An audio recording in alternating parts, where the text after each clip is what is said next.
Your bags came off 20 minutes ago. You're not boarding. That wasn't the agreement. The agreement was made when I still needed your name on things. I don't anymore. Camille, Dubai doesn't wait. There's a settlement offer sitting on your attorney's desk right now. It's more than generous. Take it and move on. You have no legal authority to fly that plane. Watch me. Camille had spent months reducing me to a footnote. By the time she gave the order to close the cabin door, she believed the hardest part was behind her. The Dubai deal was hours from closing. The settlement offer was generous enough to keep me quiet, and I had signed enough paperwork during the worst months of my life to make her feel untouchable. What she never accounted for was a structure my father had built quietly into the foundation of everything she thought she owned. The question she never thought to ask was whether that plane could leave without my permission. If you're new here, this channel tells stories about betrayal, inheritance, and the moments that change everything. Subscribe so you don't miss what happens next. My father built Aurelius Aviation Group with his hands before he built it with money. That is not a metaphor. There are photographs in the founder's hangar, real photographs, not the kind that get framed and hung in lobbies for visitors to glance at, of Harlan Whitaker lying on a concrete floor in a rented workspace outside Scottsdale Elbow, deep in a turbine assembly, wearing a t-shirt with a torn collar and the expression of a man who has found exactly what he was put on earth to do. He was 29 in that photograph. The company was 2 years old. There were 6 employees and 1 aircraft, and enough debt to keep a reasonable person awake every night for a decade. Harlan was not a reasonable person. That is why it worked. By the time I was old enough to understand what the company was, it had become something different from what the photographs showed. There were hangars and runways and contracts and a board of directors and a corporate communications team that managed what the public knew about Aurelius Aviation Group. There were conferences and press releases and a flagship aircraft that journalists liked to photograph from the outside. But my father never stopped treating the company the way he had when it was just him and 6 other people on a concrete floor. He knew every pilot by name. He knew their families. He knew which mechanics preferred which tools and which shift supervisors had earned the right to make decisions without running them up the chain first. I grew up inside that culture the way a person grows up inside a language. You do not think about it. It becomes the way you understand everything else. I loved the machines and the people and the particular quality of silence that exists on a runway before an engine starts. I was not built for boardrooms. My father knew that, and it never bothered him. What bothered him, what I only understood much later, was that he knew other people would see it as a weakness, and he spent years quietly building something to protect me from the consequences of their seeing it that way. I did not know that at the time. I did not know a great many things. Camille Halbrook walked into my life at an industry event in Phoenix when I was 31, and she was 29, and the first thing she said to me was a correction. I had made an offhand remark about a merger that had been in the news, and she told me pleasantly and precisely exactly why my read on it was wrong. She was right. I laughed. She did not, but the corner of her mouth moved in a way that was better than a laugh. We were married 2 years later, and in the beginning, and I want to be honest about this because it matters, we were genuinely good together. I am not talking about the early months when everything is new and people present the best version of themselves. I am talking about the actual working partnership of it, the day-to-day of building a life alongside someone and finding that the fit is real. Camille was sharp in the ways I was not. She could read a room full of investors and know within 10 minutes who held the real leverage and who was performing. She understood contracts the way I understood engines, intuitively at a level below conscious thought, as a language she had always spoken. I handled the human side of Aurelius. The people, the culture, the institutional memory that my father had built, and that a company can lose faster than anyone thinks possible if the person at the top stops paying attention to it. Camille handled strategy and expansion and the financial architecture of growth. It was a genuine division of labor, and it worked. My father liked her. He told me once in the hangar, watching her talk to a group of senior pilots after a quarterly review, she had sought them out, which she did not have to do, that she had what it took. He said it the way he said the things he meant, which was quietly and without elaboration. He also said something else just once on an evening when we were sitting outside the founder's hangar watching a plane come in low over the desert. He said that he had learned over 40 years in business that you only really know who a person is when the number on the table gets large enough. That below a certain amount, most people behave the way they want to be seen. That above it, they behave the way they actually are. I nodded like I understood. I did not understand. Not then. Harlan died on a Tuesday, in March, of a cardiac event that happened between breakfast and a 9 o'clock call he never made. He was 67. He had been healthy or appeared healthy, which turned out to be a different thing. I will not describe what that loss was like. Some things resist description, and grief is one of them. What I will say is that the version of me who existed in the weeks after my father died was not a version capable of reading documents carefully, or asking the right questions, or noticing the gap between what someone was saying and what they were doing. I was functioning. I was present in the physical sense. But the part of me that processes intention, that reads a room, that tracks the small inconsistencies between a person's words and their actions, that part was not available. Camille stepped in and said it was to protect what my father had built. She said the company needed steady leadership during the transition period and that she was the right person to provide it while I took the time I needed. She said all of this in a tone that was measured and practical and genuinely caring. And I believed her because I had spent 9 years learning to read Camille Whitaker, and nothing in her voice or her eyes told me otherwise. I signed things. My attorney flagged one of them for a closer look, and I told him to trust Camille's judgment. He noted his objection in writing and said nothing further. The one thing I did not sign, and the one thing nobody mentioned to me during any of it, was anything related to Aurelius One Holdings. That entity did not appear in any document placed in front of me. It existed in a set of files that Harlan had maintained separately through Miriam Calder, his legal advisor of 22 years, filed in a trust structure that was not part of the standard estate documentation. I did not know it existed. The changes at the company began in a way that was easy to rationalize. Harlan's office was converted into a meeting room for investor presentations within 6 weeks of his death. I arrived one morning and the furniture was different and the photographs were gone. Not stored, gone, and there was a conference table where his desk had been. Nobody told me it was happening. By the time I saw it, it was done. I told myself it was a practical decision and moved on. My access to financial reporting shifted from full data packages to curated summary documents, 1 or 2 pages, that indicated direction without providing the underlying detail that would allow you to understand what was actually driving it. When I requested the complete reports, there was always a reason. The timing was difficult. A system migration, an audit preparation cycle, a format change still being finalized. The employees who had been closest to my father, the ones who had been with the company long enough to remember what it looked like before it had a communications team, began to disappear one at a time. Each departure wrapped in language that made it sound reasonable.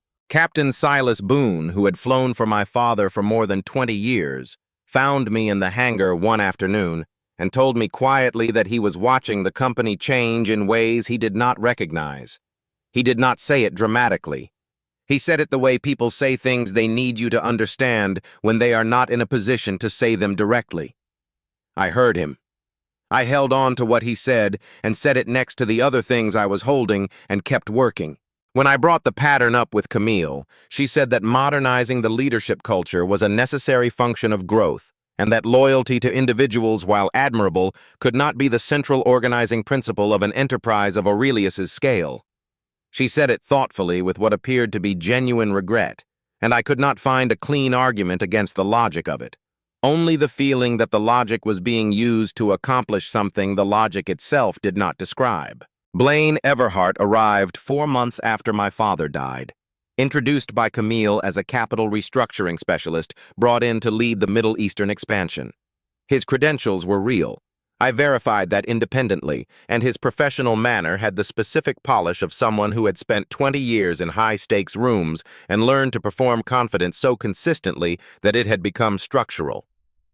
The first time I met him, I shook his hand and had no particular reaction. He was professional, informed about the industry, and careful not to say anything that could be interpreted as overreach. The second time I saw him, he was presenting a Gulf market entry framework to the board seated at the far end of the conference table. fielding questions with the practiced ease of someone who had done this many times before. He acknowledged my contributions to the discussion with an attentiveness that was calibrated rather than genuine, the kind that is really just a form of management of making someone feel heard, so they do not feel the need to push harder. The third time I was not in the room. I found out about the meeting from an assistant who mentioned it without realizing I had not been included. When I asked Camille, she said it had been a technical session and that my presence had not been necessary.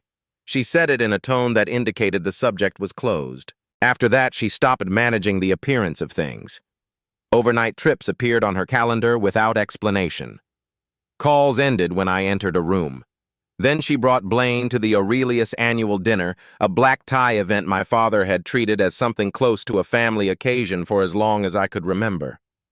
She arrived with him, stood with him through the reception, and when I found her and said quietly that I had not known he would be there.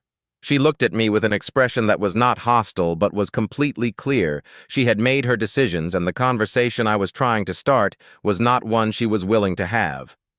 The people in the room did not make eye contact with me for the rest of the evening.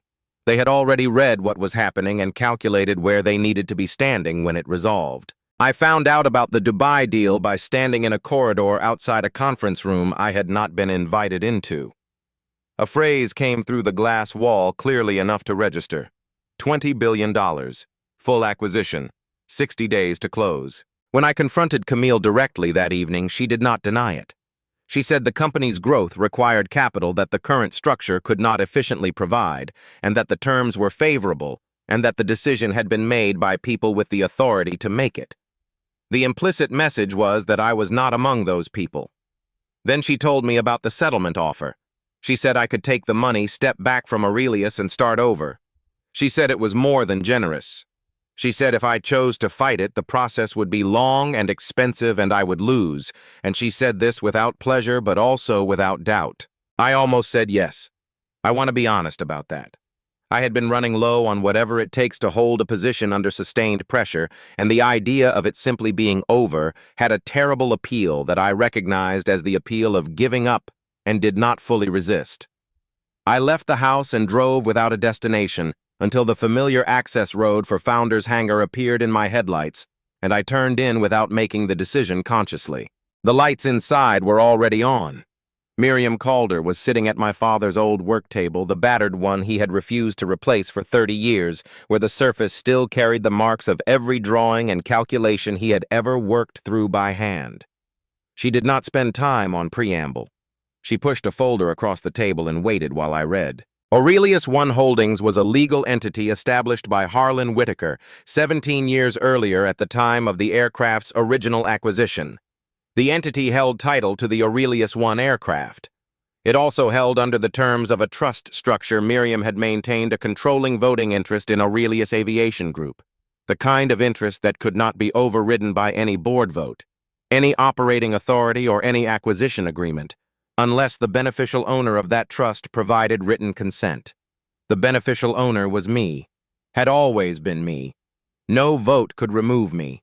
No document I had signed during the estate transition had touched this structure. No acquisition could close without my signature. Camille was 72 hours from sitting across a table in Dubai and signing papers that would be legally void the moment anyone looked closely enough to find this. I sat with my hand on my father's work table for a long time.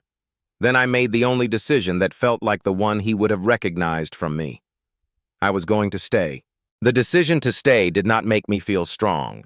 That is something I want to be clear about because the version of this story that gets told in retrospect tends to compress the distance between the moment a person makes a choice and the moment they feel certain it was right. Those two moments are almost never the same moment.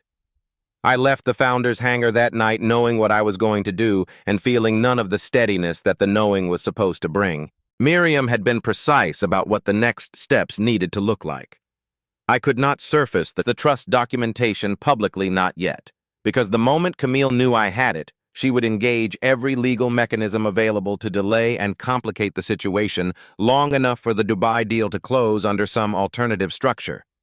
The trust was ironclad, but ironclad things can be tied up in proceedings long enough for the underlying reality to shift.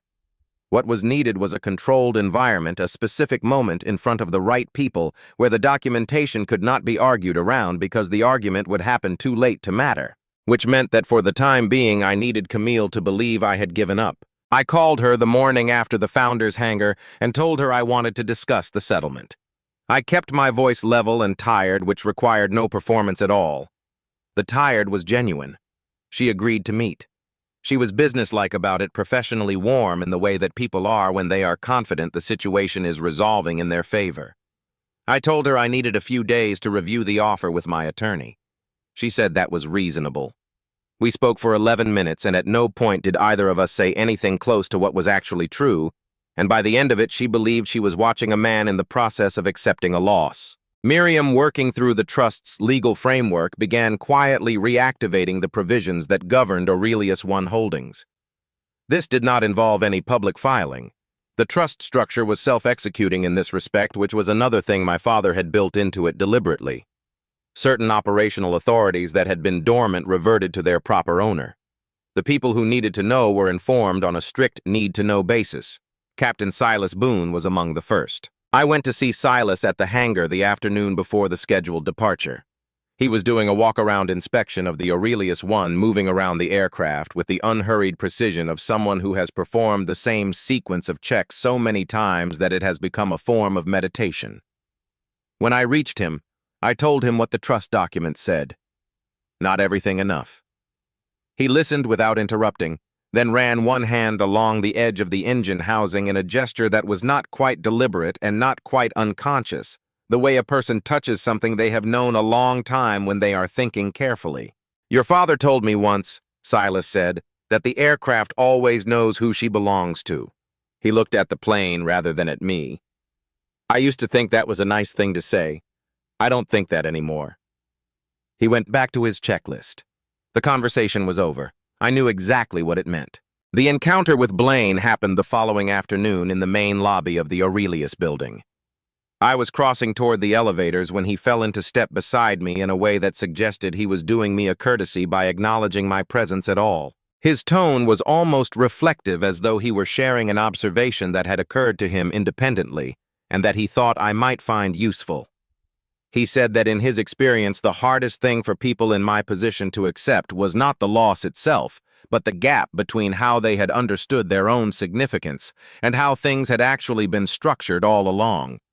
He said some people are built to create things, and some are built to take those things to their next level, and that there was no shame in being the former.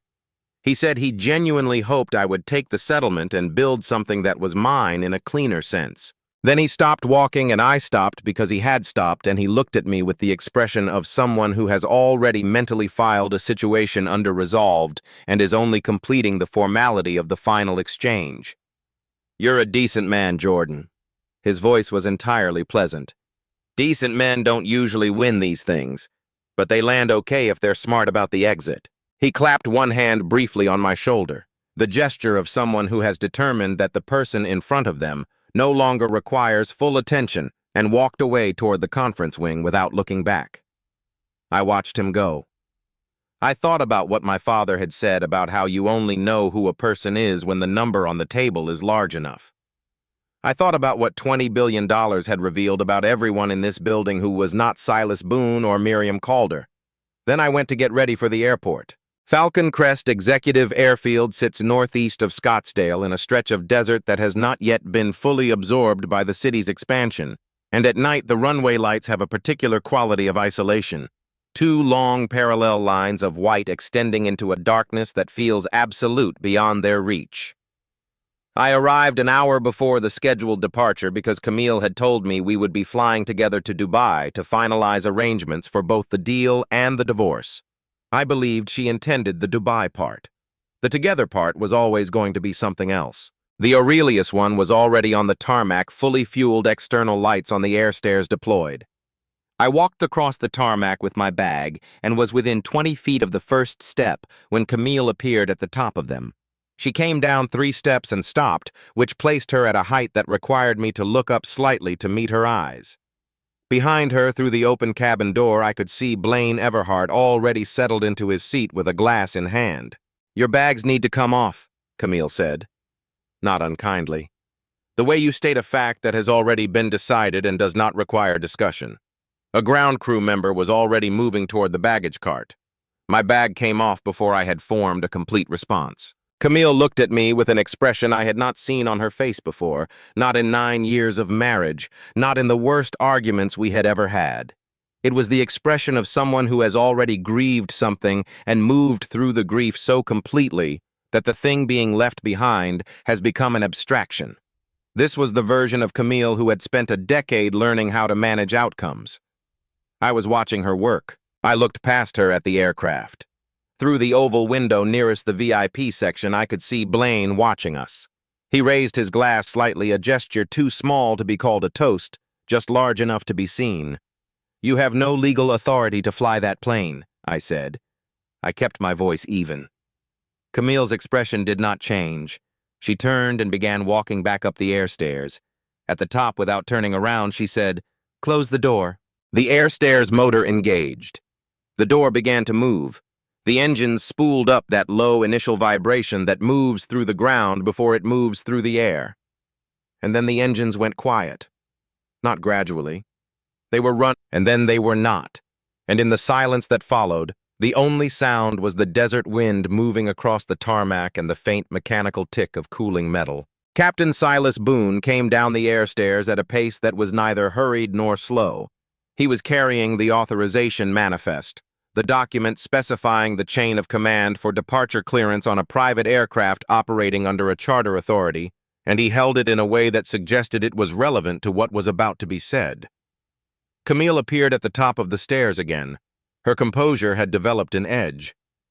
"Silas, we have a departure window." "Yes, ma'am." Silas did not look up from the document immediately. When he did, he spoke to the assembled personnel, rather than to any one person, which meant that everyone within range heard what he said at exactly the same volume. "The authorization manifest for Aurelius I requires departure clearance from the controlling authority of Aurelius I Holdings. That authority has not issued clearance for this flight. Until it does, this aircraft does not move." "I have operational authority over this aircraft," Camille said, coming down 2 more stairs. "You have operational authority over Aurelius Aviation Group's fleet operations," Silas replied, holding the manifest out as a reference rather than an offering. "Aurelius I operates under a separate holding structure. The authority there belongs to someone else." He did not elaborate. He did not need to. Blaine Everhart appeared in the cabin doorway at the top of the stairs, and I saw the moment his face changed, not dramatically but specifically in the way that a person's face changes when they realize the terrain they understood themselves to be standing on has shifted and they have not yet identified to what. I was looking at Camille. The Camille I had known for 11 years was still somewhere in there. I could see that, and I want to be honest about the fact that seeing it was not a simple thing. But the version of her standing on those air stairs had made a series of decisions that could not be walked back, and both of us knew it. I picked up my bag from where the ground crew had set it. "Jordan." Her voice had changed. The professional composure was still there at the surface, but underneath it something had opened up that sounded like the first honest thing she had said to me in months. "We can talk about this." I looked at her for a moment. Then I turned and walked off the tarmac. The chime of the Dubai departure schedule was still 3 hours away. The chime of the legal proceedings. Camille was already calculating how to initiate was considerably closer.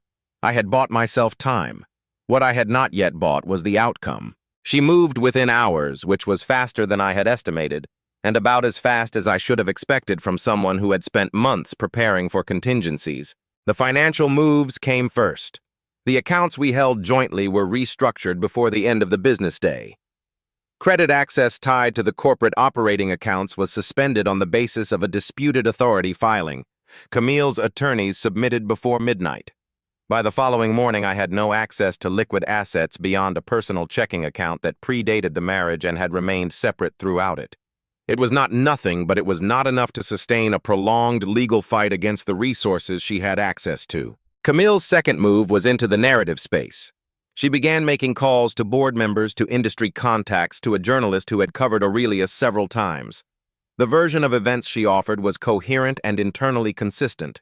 Jordan Whittaker had never fully recovered from his father's death, had been given every accommodation and every opportunity to participate in the company's future, and was now attempting to interfere with a legitimate acquisition out of a combination of grief and personal grievance.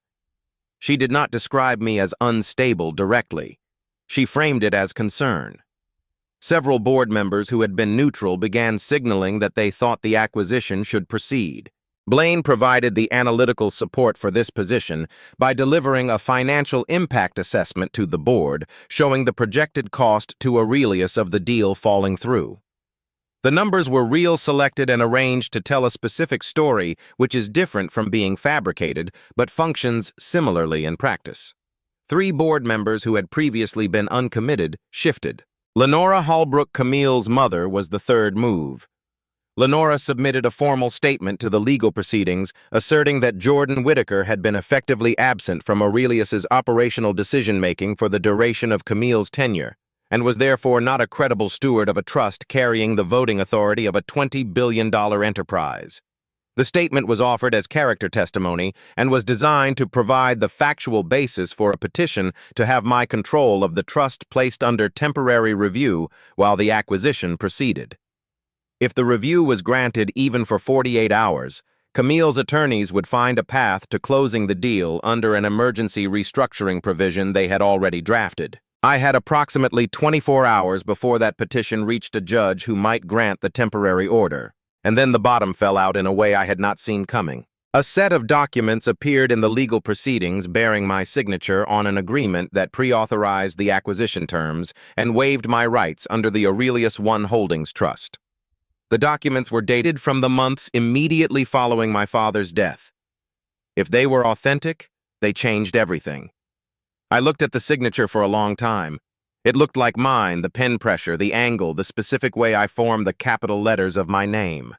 I had been converted from the wronged party into an apparent co-author of the very transaction stripping me of my inheritance. For approximately 3 hours after I first read those documents, I could not identify a clear path through it. Then Miriam called. She had been examining the documents since the morning and she had found something.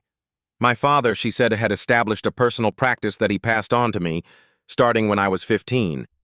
Any document I signed that pertained to the Aurelius One aircraft was to be signed in a specific shade of blue ink cobalt, not standard blue-black, and was to include in the margin or the signature block the current flight identification code of the aircraft at the time of signing.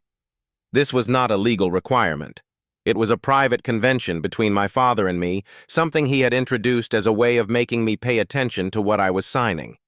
No one outside the family had known about it.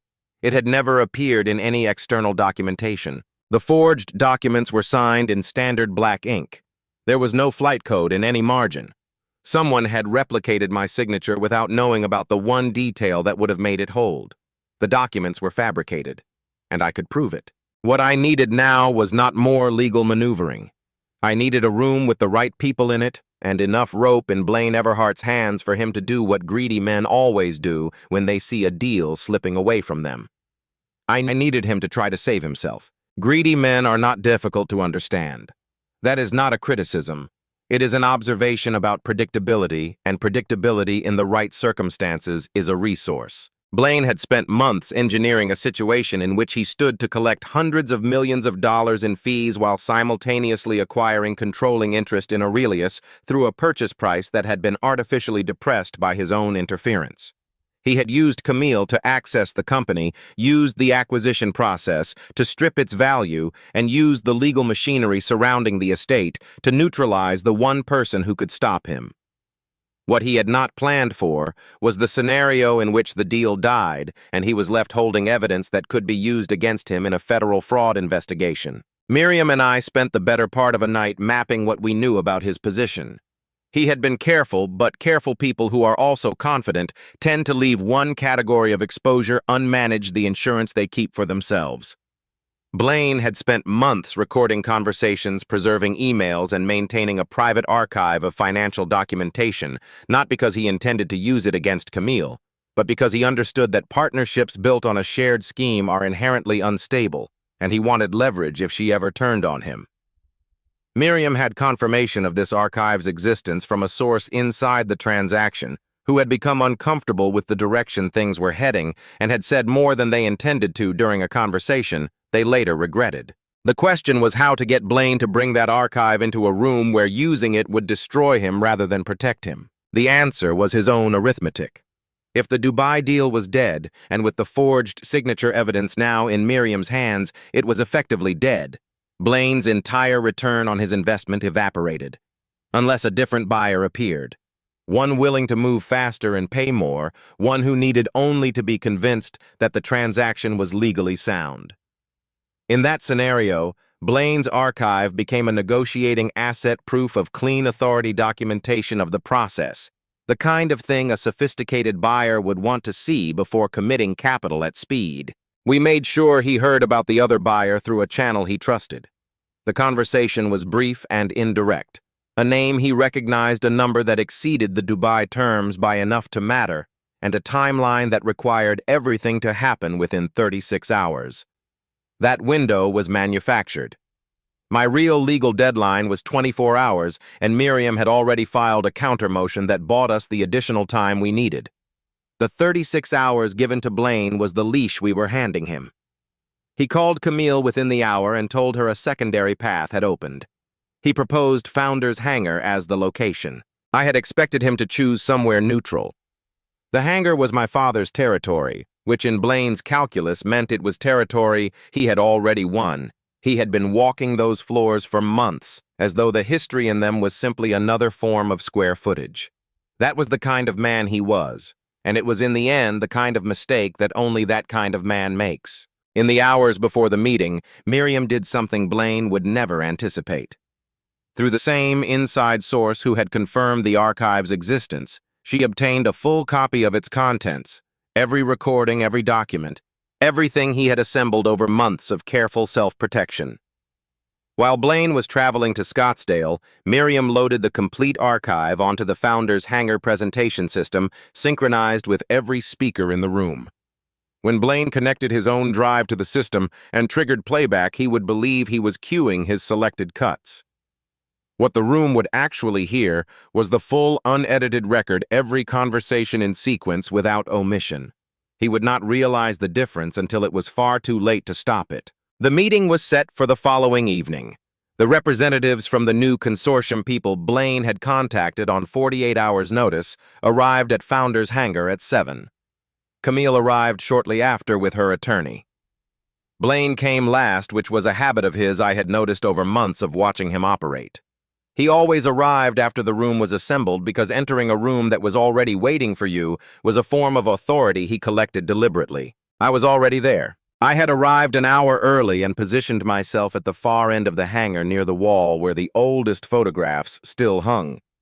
My father in his 30s standing next to the first aircraft Aurelius ever operated, commercially squinting into a desert afternoon with his hand resting on the fuselage, the way you rest your hand on something you have built and cannot quite believe exists. The Aurelius one sat at the hangar mouth, external lights off, Captain Silas's pre-flight checklist completed.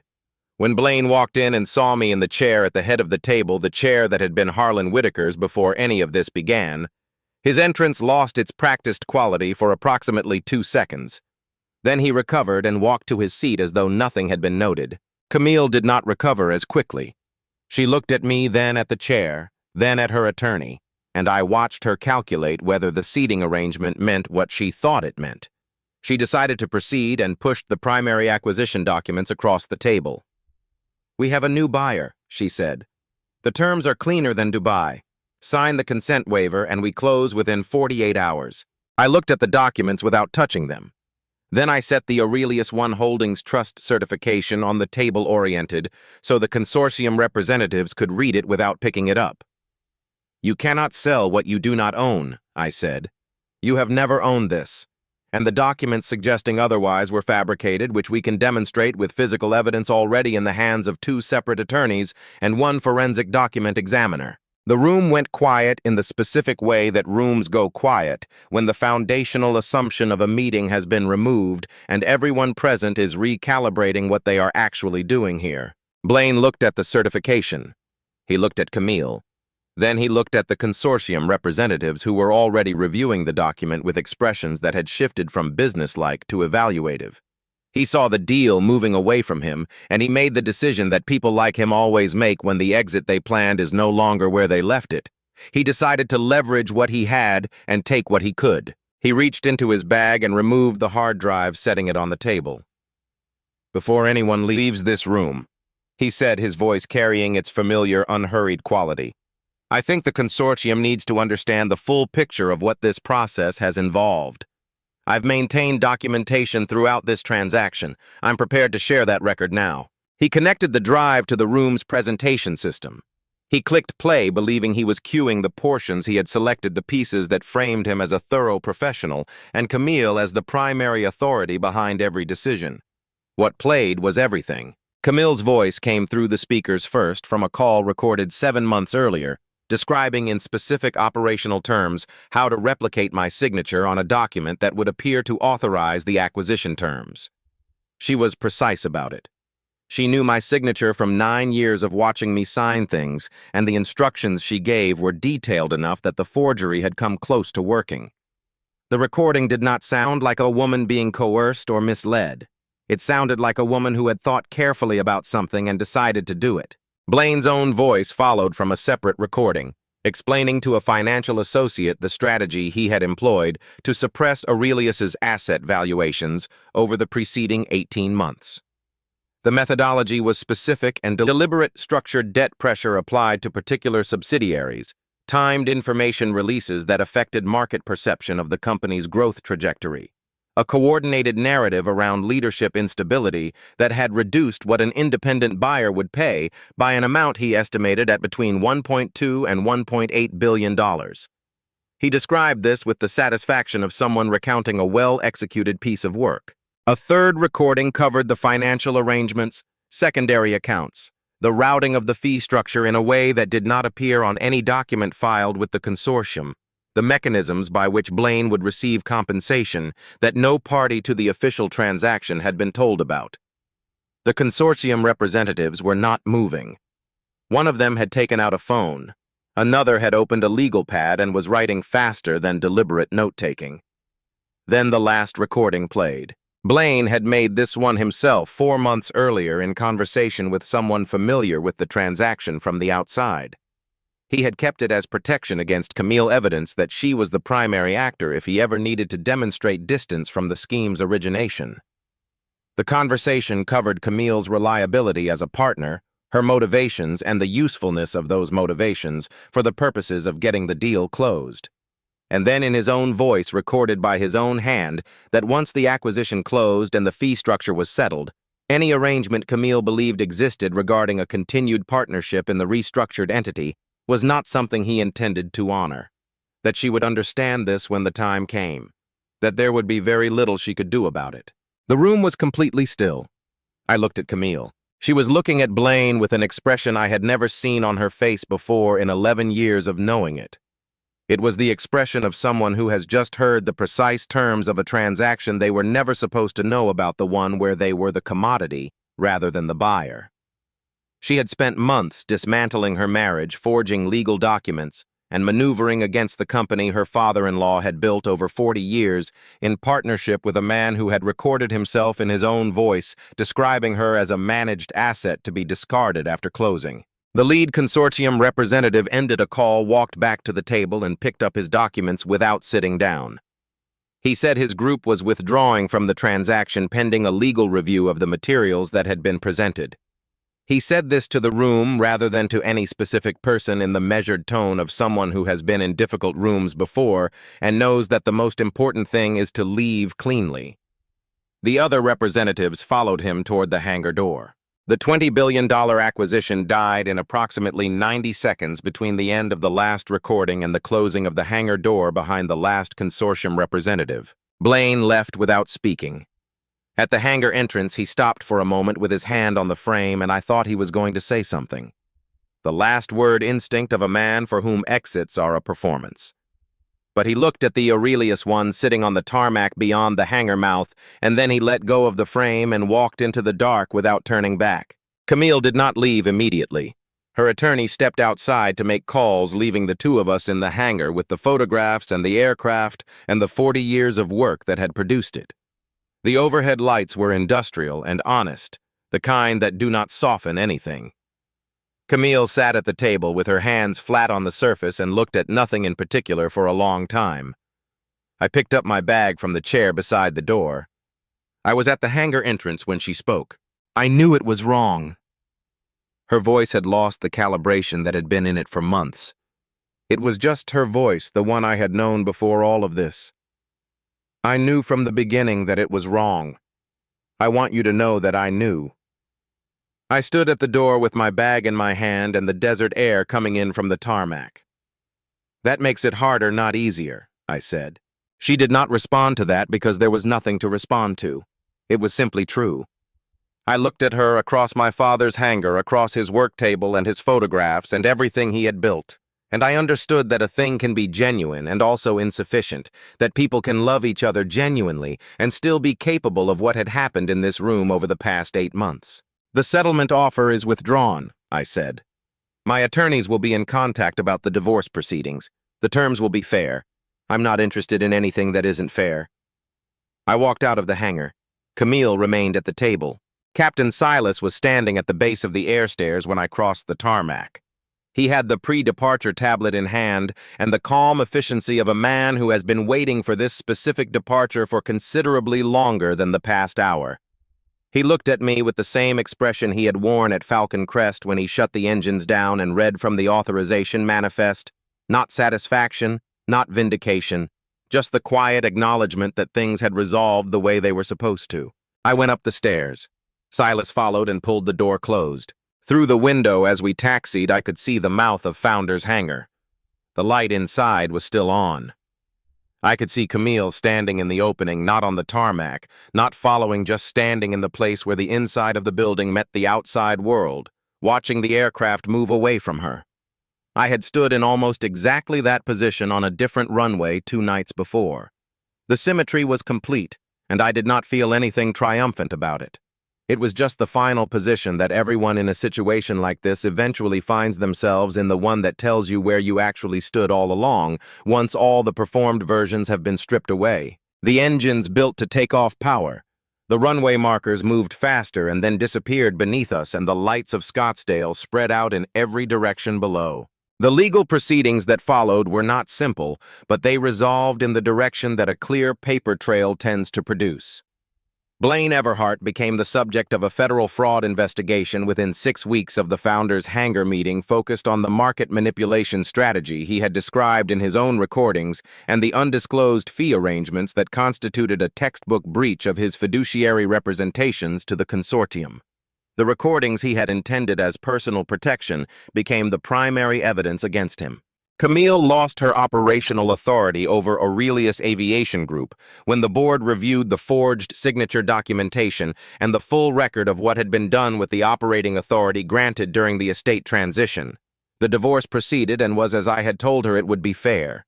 Lenora's legal exposure from the false testimony narrowed once her attorneys understood the full scope of what had been recorded, and an agreement was reached that addressed it without further proceedings. I was not interested in extending the damage further than it had already extended. There was nothing useful in that. What I was interested in was the company. Founder's hangar was the first thing I changed, not the building. The structure my father had leased and then purchased and then expanded over 4 decades stays exactly as it is because some things derive their value from remaining unchanged. What changed was its function. The hangar now operates as a training facility for aircraft mechanics and aspiring pilots who cannot access the programs that would qualify them for careers in aviation because the cost of entry is prohibitive. My father had known that gap existed because he had hired people from it for 40 years. He had built Aurelius partly out of people the industry had overlooked because they did not have the right paperwork or the right connections or the right starting point. The employees displaced during Camille's tenure were contacted individually. Not all of them came back. Some had built new situations they were not willing to leave, which I understood and respected. Those who returned found the company in approximately the condition my father had left it, culturally speaking, which took longer to restore than any of the legal or financial elements, and which I considered the more important work. Silas kept flying. He did not ask for a new title or additional compensation or any acknowledgement of what he had done on the tarmac at Falcon Crest. He added the incident to the category of things he had done in his career that he considered simply the job and moved on. On a morning about a year after all of it, I boarded the Aurelius One alone. No destination connected to a deal. No one in the other seat. No particular agenda beyond the one that belongs to a person who has learned at considerable cost what he actually owns and what that ownership is actually for. Silas ran through the checklist in the forward cabin with the same unhurried precision he brought to every departure. The desert morning came through the windows at the angle it comes in the early hours, flat and clear and without sentiment. I looked down at Founder's hangar as we climbed out of Falcon Crest, at the building that had been the beginning of everything my father built, and was now the beginning of something for other people who were building things of their own. It was small from this altitude, and then smaller, and then gone into the grid of the valley. My father had told me sitting on the grass beside a runway when I was 10 years old and watching the first real Aurelius aircraft come in for a landing that a plane does not fly because the engine is strong enough.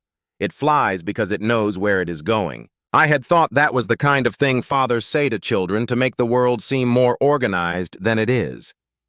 But sitting in that cabin with the Arizona desert falling away beneath us, I understood that he was not talking about aircraft.